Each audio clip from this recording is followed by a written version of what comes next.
Hvorfor bliver der snakket så meget om rare earth metals i Ukraine, i Grønland og noget med Kina? Er de super sjældne, eller hvad?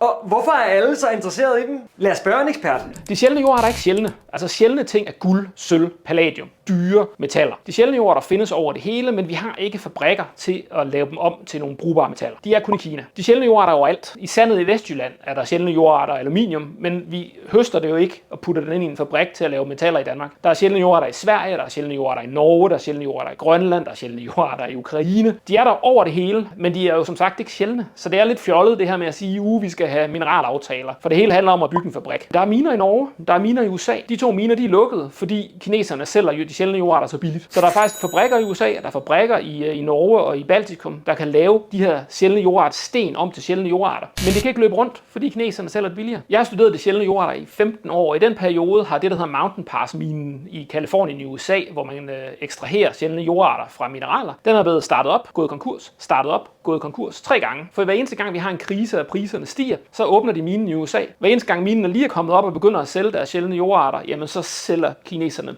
dem billigere, og så går alle de her fabrikker på frie markedsvilkår konkurs. Sindssygt. Kæmpe tak til professor Thomas Just Sørensen.